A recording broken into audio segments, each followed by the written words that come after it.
nigga. See, there it go again. But fuck it, I agree with it, cause nigga, on this shit, you should have seen what I done did. Never mind, it was for my soul. I've been going within, got close to God with my eyes closed. Visited Akashic Records, crying, seeing my growth. Nurturing my flesh.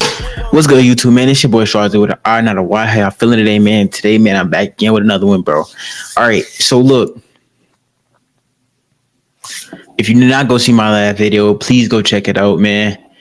And yeah, that's pretty much it. But we're going to get into it.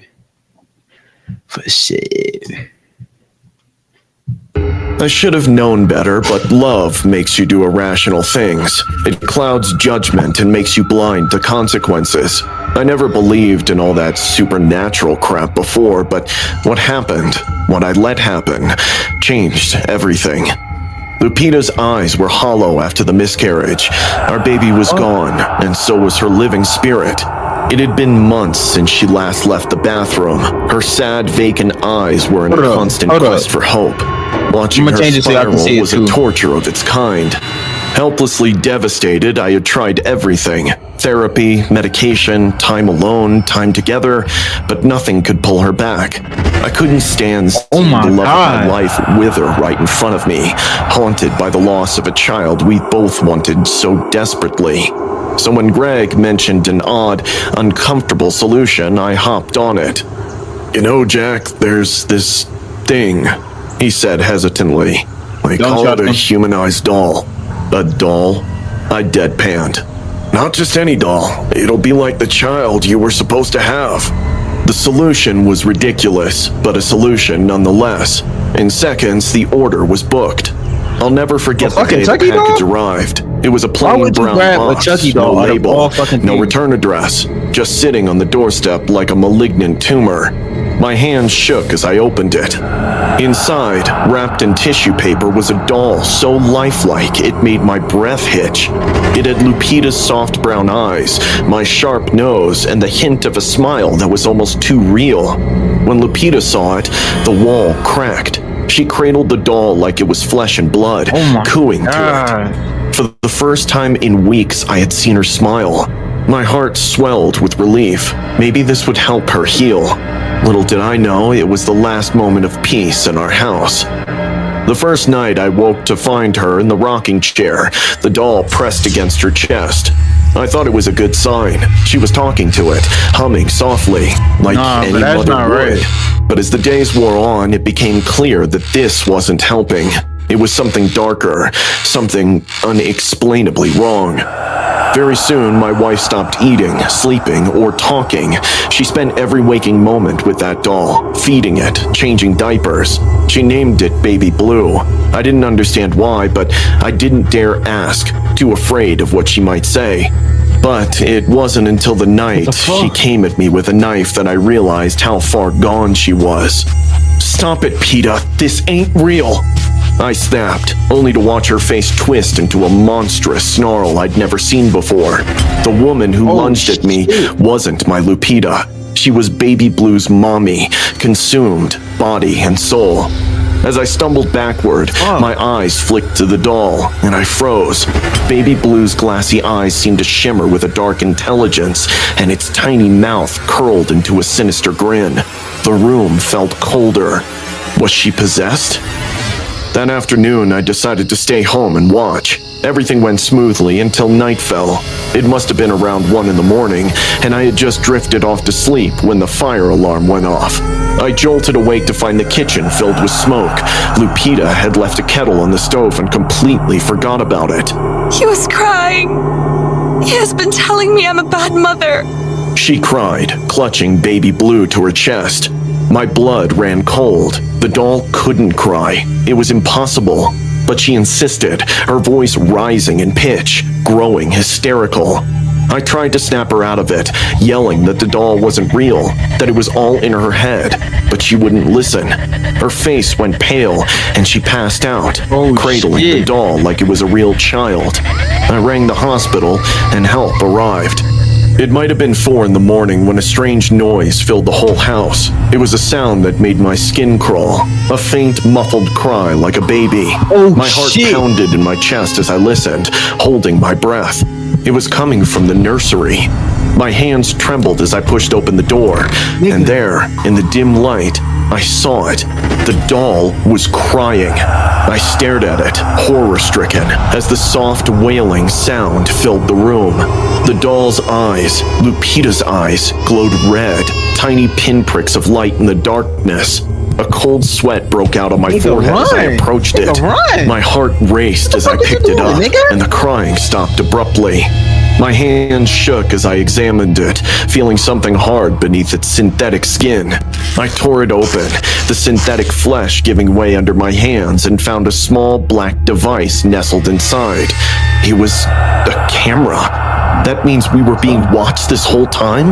A sickening realization washed over me as I dug deeper.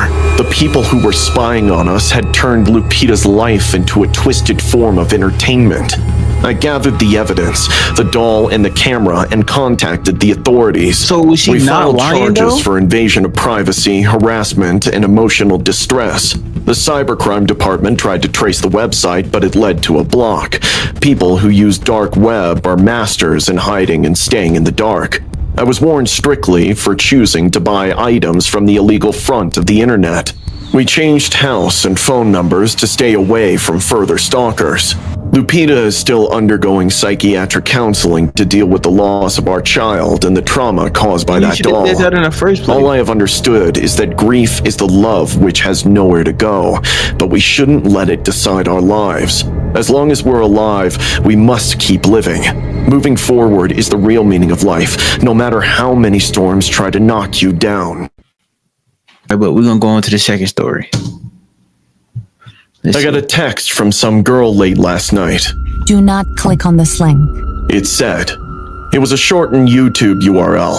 Usually I ignore such messages, but yesterday was a bit rough and I wasn't in the mood to write the novel which I was working on. So I clicked on that link. You just said It not directed me to YouTube where a video about some circus from the 60s in Bombay started playing. Do not forward the video to 2:21 minutes was written in the title. So, How do you of keep- course I did. How I do you keep shouldn't that? have done that. At exactly 2:21 seconds, I paused the video. Everything looked quite ordinary. A black and white footage, 3 elephants in the back, a few dwarves ahead, and a bunch of people around. But right in the center was a large drum, on which was written, Comment 13. Curiously, I scrolled down to the comment number 13 in that video, which linked to another YouTube video. I recently started my YouTube channel where I post funny writing advice. The link from that comment took me to my own video, one which I had uploaded 3 days ago. It was an informative video, a rant on the current status of the publishing industry, but right from the start, something was different. It started with a few glitches in the video, and then some random numbers and why do letters you keep started doing this popping up shit? in it. And then my voice suddenly grew heavier and heavier, and then midway into it, the screen went black. The numbers and letters that were dancing around, they soon converged into a new message. It was my home address. I instinctively shut my laptop shit. and walked out of the room. That was a whole new level of creepy fascination someone could have online. How she got my address, I didn't know. I had no clue as to how she toyed with my video. It should have been impossible. I walked into the kitchen and filled myself a glass of orange juice. When I was back in my room and opened my You're like laptop, pissed. I had another message from the same girl. Hope I didn't scare you. It read. I wondered if I should reply or not, but I had Bitch, a bunch come of on over unanswered here. questions, so I had I'll to invite ask. her ass, I put actually. my orange Yo, juice to come my here. side and started I'll chatting blow with your her. ass down. How did you know my address? How did you tweet my video? There was no reply for a few minutes, and then I got an image, a rather explicit image of a rather gorgeous woman with a rather voluptuous. Oh shit.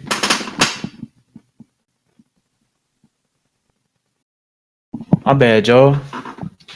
My window open, I see the police outside, nigga. It's like, how? What the fuck? I mean, multiple lights too, nigga. It's the woods right where I'm at. What the fuck? Yeah, I'm being nosy. Fuck you, nigga.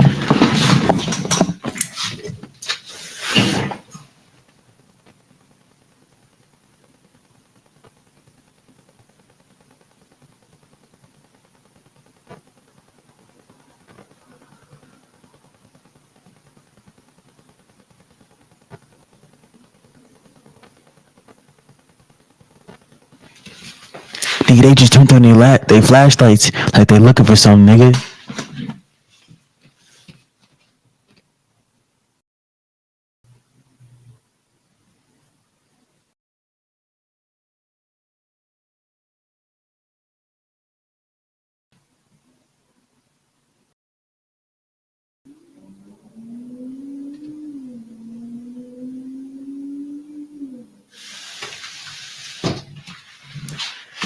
Shit, I don't know what the fuck going on. But anyway, though, let's get back to this shit.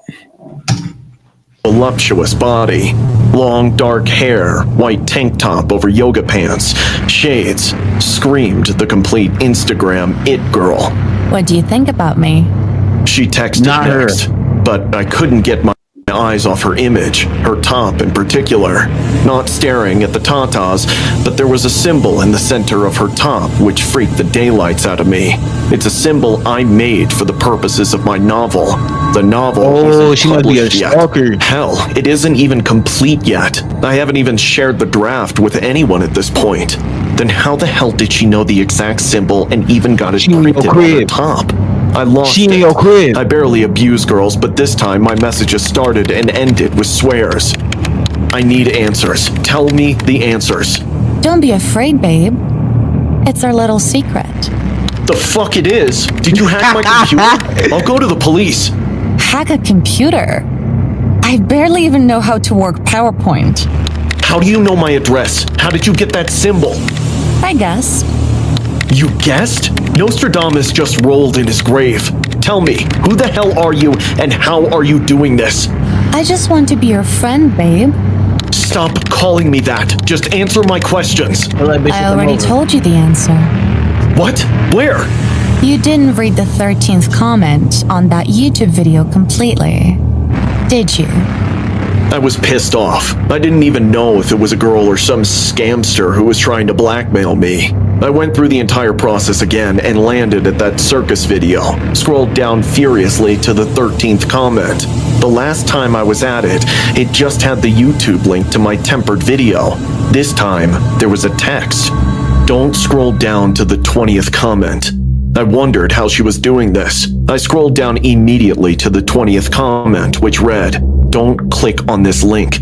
I clicked on that link and arrived at my own blog from 7 years ago, on which there was a suggested edit now, which said, "Don't go into the edit logs of this blog." I rushed to the edit logs, just wanting this mystery to end, and it did. In the edit logs, a previous version of that answer existed, which just read this. "Thank you for the delicious orange juice." Nigga, I knew it. Did you not just get some I fucking looked orange to my juice? right.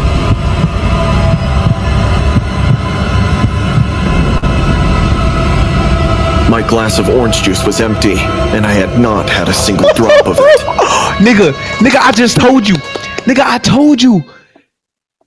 Holy shit. Meeting Kelly, Holy shit, nigga.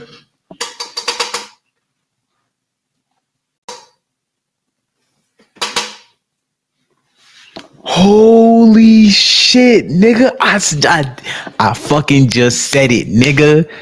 I fucking just said it, bro. The female was in his fucking crib the whole time, bro.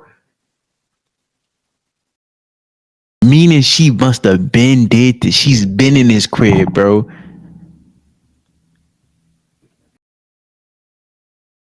What the fuck? That's how she's getting everything. Holy shit. That's scary as fuck, nigga. To look down, see your orange juice going, nigga. You just poured something and it wasn't you that drunk that shit. Nigga, I'm still tasting a stinky breath, nigga. Like, what the fuck? I'm not tasting orange juice, nigga. Who the fuck just drunk this orange juice? And it's just me in the crib. That shit's scary, nigga. Holy shit. Anyways, bro, this story 3. Let's get this shit into it, bro. Felt like something out of a dream. A weird, dark dream, but a dream nonetheless. I've never been the type of guy who gets the girl. Hell, I've never even been the type of guy who talks to the girl. My comfort zone has always been behind a computer screen where I could control the conversation, where my awkwardness didn't show, and where I wasn't constantly reminded of how much of a loser I am. I wasn't looking for anything special when I stumbled into the dark web chat room. It was more bold than anything else. But then I met Kelly. She was different from anyone I'd ever talked to. Confident, funny, and actually interested in what I had to say. She didn't just tolerate my nerdy ramblings, she engaged with them, made me feel like I mattered. For someone like me, who's always been a bit of a loner, that meant the world. Kelly wasn't perfect. She had her issues, just like I did. She told me about her struggle with hair loss, a condition that made her feel invisible and unattractive. She said no guy ever looked at her the way she wanted to be looked at. That hit me hard because I know what it felt like to be overlooked, to feel like you don't matter. We bonded over the shared feeling of not fitting in, and before long I found myself falling for her. After weeks of late-night chats, we decided it was time to meet in person. We picked an abandoned children's park out in the middle of nowhere. It seemed perfect, a quiet, out-of-the-way spot where we could finally see each other without any pressure. I was nervous as hell, but I couldn't wait to see her. The park was even creepier than I'd imagined.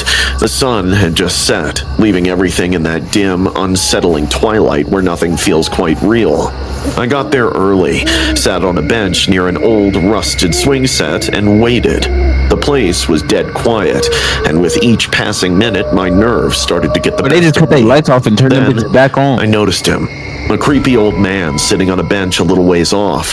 He was just staring at me. Not a casual glance, but a full-on, unsettling stare. Goofy. I tried to ignore him, but it Nigga, that's wasn't him. easy. I pulled That's out my Kelly, phone and stupid. texted Kelly, asking how long she'd be. She replied that she was walking because she couldn't catch a cab. Great, I thought. Just what I needed. That's that to be nigga. stuck Look at his here fucking alone head. Bald with head this ass nigga. weirdo watching me. I shifted on the bench, trying to act like I wasn't bothered, but I couldn't help it. The old man's stare was drilling into me, and every instinct I had was screaming that something was wrong. Then he stood up and started walking toward me. My heart skipped a beat. I'm not usually paranoid, but this guy was seriously creeping me out. I got up and started walking away, texting Kelly the whole time, telling her about the old man and that I was moving to another spot. She told me to wait a few minutes, that she'd be there soon, but I couldn't wait. I just needed to get away. I spotted a bus stop at the edge of the park, lit by a flickering streetlight. It wasn't much, but it was something. I made my way there, trying to calm myself down.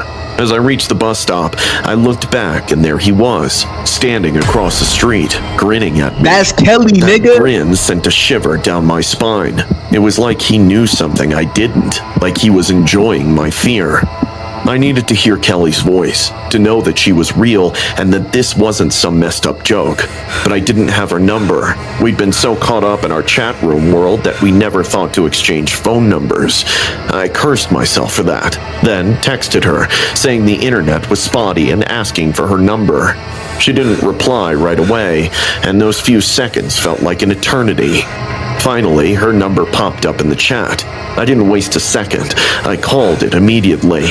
The phone rang once, then twice, and then I heard it. The ringtone echoing through the empty street. My heart sank. I looked around, but the street was deserted. No sign of Kelly. No sign of anyone. Panic set in. I looked across the street again, but the old man was gone. That should have made me feel better, but it didn't. Everything about this felt wrong. My hands were shaking as I dialed her number again. The ringtone started up, louder this time, closer, right behind me. Shit. I turned around slowly, every muscle in my body tense. The old man was crouched on the bus stop bench, grinning at me like he'd just won some sick game. "Hello, Ryan," he said, his voice dripping with malice. "I hope my hair is fine for you. I didn't want to wear a wig on our first date." I stared at him, my mind racing to make sense of what was happening. Kelly's words, her stories about her hair loss, her vulnerability, it all came crashing down on me in a sickening realization. This wasn't Kelly. It had been him all along. He lunged at me, and I reacted without thinking. My fist connected with his face, and he stumbled back, blood streaming from his nose. I didn't wait to see what he'd do next. I turned and ran, his words echoing after me. "Stop, Ryan! Stop! I thought you were different. I thought you loved me." I didn't stop running until I was back at my apartment. The door locked behind me, my heart pounding in my chest. See, goofy I couldn't nigga, go believe outside. what had just happened. I felt sick, violated, like I'd been played from the start. I wiped my phone and computer clean that night, erasing every trace of that chat room, of Kelly, if that was even her real name, of everything. I was done with the dark web, done with trusting people online. I learned my lesson the hard way. The dark web is a dangerous place, and sometimes the people you meet there aren't people at all.